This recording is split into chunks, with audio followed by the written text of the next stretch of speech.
काम करते हैं और उसकी यूनियन भी है, उसके आप अध्यक्ष हैं सियाराम जी, अब आपके समाज के हैं और हमारे TUCC राज्य के इकाई के उपाध्यक्ष हैं।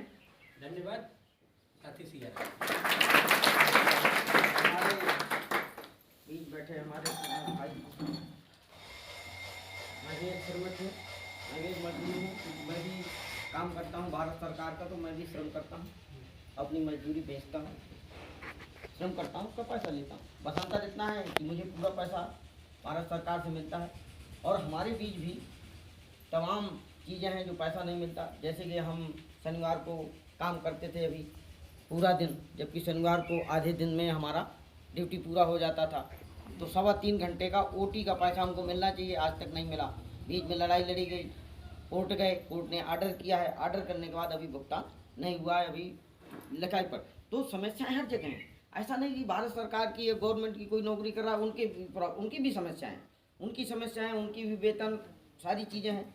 किंतु क्या है कि भारत सरकार की स्वयं जिम्मेदार है, इस वजह से वो पूरा करती है। ठेकेदार पूरा इसलिए नहीं करता कि उसका पैसा खर्च होगा और लागत ज़्यादा आएगी तो उसका माल महंगा बिकेगा, सस्ता नहीं बिक पाएगा, तमाम चीज़ें होती हैं। किंतु हमें मानव कल्याण के लिए काम करना चाहिए, क्योंकि हम अपना शरीर जोखिम में क्यों डालें। हर व्यक्ति का कीमत है, हमारी कीमत है, तो उस कीमत के लिए काम करना चाहिए। तो समस्याएं हर जगह हैं। मैं फिटर के पद पर कार्यरत हूँ, आयुध उपस्कर निर्माणी कानपुर फूलबाग में है, यही कानपुर में रहता हूँ। और जहाँ जहाँ हमारा trade union coordination centre Bharat सरकार से मान्यता प्राप्त है, जहाँ जहाँ हमें काम दिया जाता है, हम पूरे देश के अंदर जाते हैं और काम करते हैं। तमाम मजदूरों की समस्याएं हैं, उनको भी देखते हैं। और हमारे TUCC की जो गाइडलाइन है आती है ऊपर से कि कब किन मुद्दों पर प्रदर्शन करना है, किस मुद्दों पर ज्ञापन देना है। तो और ट्रेड यूनियन कोऑर्डिनेशन सेंटर के जो हमारे प्रतिनिधि हैं वो भारत सरकार के बनाई गई कमेटियों के बीच में बैठते हैं, क्योंकि भारत सरकार कोई भी निर्णय लेगी श्रमिकों के बारे में, चाहे वो मिनिमम वेज का मामला हो, चाहे किसी भी श्रम कानूनों में परिवर्तन करना, नए कानून बनाना, वो एक कमेटी बनाई गई है। ये वर्ल्ड लेवल पर एक कमेटी बनी है, वर्ल्ड ट्रेड ऑर्गेनाइजेशन होता है, विश्व श्रम संगठन है। तो विश्व श्रम संगठन ने पूरे देश के अंदर तय कर रखा कि सारी जगह श्रम संगठन होना चाहिए और वो श्रम संगठन सरकार के साथ वार्ता करेंगे। तो 10-12 श्रम संगठन जो बैठते हैं उसकी 15 से 20 सदस्यीय कमेटी होती है। वो कमेटी लोकल स्तर पर भी होती है और राष्ट्रीय स्तर पर होती है, प्रदेश स्तर पर होती है, जिले स्तर पर होती है और विभागीय स्तर पर भी होती है। तो हमारे प्रतिनिधि में हमारे राष्ट्रीय अध्यक्ष हंसराज अकेला जी, BOC बोर्ड, भवन एवं संनिर्माण कर्मकार बोर्ड के भारत सरकार के सदस्य हैं। भारत सरकार की कहीं भी मीटिंग होती है तो उनको वहाँ पहुँचना रहता है और हमारी मजदूरों की समस्याओं के लिए हम वहाँ रखते हैं कि कौन कौन सी समस्याएं। हमने यहाँ क्लास क्यों लगाई, आपसे समस्याएं क्यों पूछी, क्योंकि आप काम कर रहे हैं, आपको दर्द होता है, आप ज़्यादा जान सकते हैं कि क्या क्या समस्याएं। हम तो जान ही रहे हैं, हम पढ़ रहे हैं, देख रहे हैं सारी चीज़ें, किंतु आपको क्या क्या दर्द है वो आपको किसी मीटिंग में किसी अधिकारी के सामने प्रस्तुत करनी है। उसको प्रस्तुत करने के लिए जब आप नहीं बोलोगे तो संभव नहीं। हमारे राष्ट्रीय महामंत्री जी जो हैं बीमा अस्पतालों के बोर्ड के मेंबर हैं, जो ये बीमा अस्पताल है राजकीय औषधालय है जिसमें श्रमिकों को फ्री निःशुल्क इलाज मिलता है। तो हमारे जो राष्ट्रीय महामंत्री हैं वो हैं SP तिवारी जी, कलकत्ता में रहते हैं पर पूरे देश में वो भी घूमते हैं। अभी यदि यहाँ होते तो आपके बीच में यहाँ बैठते। हम लोग भी जब उनके साथ रहते हैं तो हमको भी काम करने का अनुभव मिलता है। बहुत डिस्पेंसरियों का सर्वे या निरीक्षण करने के दौरान हम जाते हैं, इसलिए क्योंकि अनुभव मिलता है क्या समस्या है। जब अनुभव मिलेगा कहाँ से क्या सुविधाएं मिलेगी तभी तो हम आपको बता पाएंगे। तो हमारा जो संगठन है TUCC पूरे भारत में श्रम संगठनों में 10वें स्थान पर मान्यता प्राप्त है, जिसकी सदस्य संख्या 27 लाख है। अब और बढ़ गई है, जो पहले काउंट हुआ था 10-15 साल पहले उस समय 27 लाख थी, अब और बढ़ गई। आप सभी लोग जैसे जैसे उसमें आएंगे, आप उसके संपर्क में रहेंगे, तो उससे क्या होगा कि आपको कौन सा कानून पास होने वाला है ये जानकारी मिलेगी। जैसे ई श्रम कार्ड लागू होने वाला था, हमको 1 साल पहले ये मालूम चल गया था कि भारत सरकार ई श्रम कार्ड बनाने जा रही है, और हमने 1 साल पहले प्रचार प्रसार करना लोगों के बीच में चालू कर दिया था। बाद में उसका उद्घाटन हुआ। और क्योंकि पॉलिसी मेकिंग जो मामला है वो हमारा एक प्रतिनिधि वहाँ बैठता है। बीओसी बोर्ड में हमारे हंसराज अकेला जी बैठते हैं। वो बीओसी बोर्ड की जो बैठक होती है, कौन सा कानून बनने वाला और कौन से कानूनों की चर्चा पर चर्चा होती है, तो वो कानून बनते हैं, वो आपके लिए बनते हैं। अभी एक भाई ने कहा कि वो तमाम संगठन आते हैं, 400 रुपये वसूलते हैं। हमारा संगठन किसी से कोई पैसा नहीं लेता है। हम अपना पैसा, जितनी क्षमता हमारी है, हम खुद श्रमिकों के लिए खर्च करते हैं। मेरा एक स्कूल है छत्तीसगढ़ में। अभी एक साहू जी छत्तीसगढ़ के थे, इसलिए मैं उस चर्चा में लाया। ठीक है, तो भानपुरी, रायपुर में भानपुरी है, वहाँ पर मेरा एक स्कूल चलता है। उस स्कूल में तमाम लेबर क्लास के लोग हैं, वो फीस नहीं दे पाते, हम अपनी तरफ से निःशुल्क किए हैं, कोई भारत सरकार से कोई लेना देना। वहाँ भी आपको सुविधाएं मिलती हैं।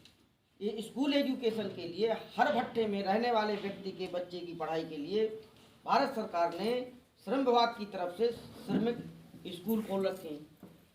बच्चे को श्रमिक स्कूल में पढ़ने के लिए जाना है, पर मैं ज़्यादातर ये देखता हूँ भट्टे में कि वो बच्चों को वहीं रखते हैं भट्टे में, और श्रमिक स्कूल में दाखिला कराते हैं, और वहाँ से जो पैसा मिलता है उसको खाने का, पीने का, फीस का, कापी किताबें सब फ्री मिलती है। कुछ पैसा मिलता है, वो पैसा ले करके और बच्चे को वहीं भट्टे में बनाए रखते हैं। अरे कम से कम सुविधा मिल रही है। हमें जानकार होना चाहिए, हमें ये होना चाहिए कि नहीं अपने बच्चे का विकास करना है। हमें सिर्फ श्रमिक ही नहीं बने रहना। भाई मैं आज नौकरी कर रहा हूँ तो मेरे माँ बाप श्रमिक थे, उन्होंने सोचा होगा कि मेरा बच्चा अच्छा डेवलपमेंट करे, हम यहाँ तक पहुँचे। हम अपने बच्चे को सोचते हैं कि हमारा बच्चा डॉक्टर इंजीनियर बने और लोगों का लोक कल्याण करे, ज़्यादा से ज़्यादा लोक कल्याण करे। तो ये सब लोक कल्याण का बात है। हमारा जो संगठन है ट्रेड यूनियन कोऑर्डिनेशन सेंटर, इसका काम लोक कल्याण है। बीमा अस्पतालों में अभी आपकी सुविधाएं नहीं है, वो वहाँ डिस्पेंसरियाँ चालू कराई जा सकती हैं। जहाँ ज़्यादा ड्यूटी फटते हैं वहाँ एक जो है सचल डिस्पेंसरी होगी, वो लोग वहाँ पर पहुँचेंगे, आपका ट्रीटमेंट करेंगे और देख रेख करेंगे। तो वो सारी सुविधाएं हमारा संगठन कर सकता है। तो संगठन से जुड़ने का मतलब है पहले संगठन बनाइए, फिर जिले लेवल की एक कमेटी बनाएंगे हम। टीयूसीसी की भी जिले की कमेटी रहेगी, डिफेंस की भी जिले की कमेटी है, हर सेक्टर की अलग अलग कमेटियां, क्योंकि अलग अलग प्लेटफार्म में आप अलग अलग मुद्दा उठाएंगे। फिर सारे मुद्दों को उठा करके समरी करके trade union coordination centre Bharat सरकार के पटल पर बीच में रखता है। हमारी ये, जब हमें ऐसा लगता है कि भारत सरकार नहीं मान रही है, तो हम लोग जिले लेवल पर ज्ञापन देते हैं, धरना करते हैं, प्रदर्शन करते हैं, बवाल नहीं करते हैं, आराम से लिखा पढ़ी में करते हैं, क्योंकि बवाल करने से कोई मतलब नहीं।